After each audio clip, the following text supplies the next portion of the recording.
Ideju o biciklu Vlatka je dobila na terenu i to kako bi izbjegla gužve, troškove vožnje i izgubljeno vrijeme. Prvo ćemo ovako reći iz praktičnih, a onda na normalno i ekoloških razloga. Njen je prijedlog obzirom na dobre argumente grad izrealizirao u najkraćem roku. Super. Sad više ne moramo posuđivati bicikle.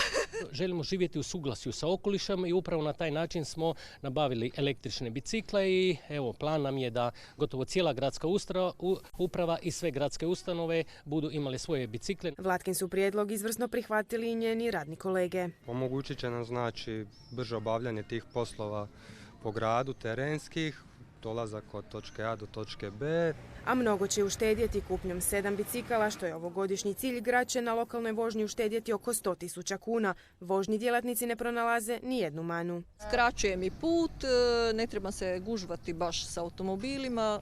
Tu praktički šetnica je po biciklističkoj stazi koja je oformljena, tako da mi je to idealno. Jednostavan je za ga voziti, bez puno nekakvog fizičkog napora, štedljiv je, ekološki prihvatljiv. Osim gradske uprave, bicikli uskoro stižu i u ostale gradske ustanove, u vrtić i mirovinsko. U opskrbi će im pomoći i europski fondovi. Umag ima svoj položaj u kojem je bicikla upravo jedno prijevozno sredstvo koje je vezano za nas grad zbog konfiguracije terena. I osim ušteda i očuvanja okoliša, smanjenja gužvi i problema parkiranja, ovo je projekt, tvrde djelatnici grada, koji će itekako poboljšati kvalitetu života i imati pozitivan učinak na zdravlje.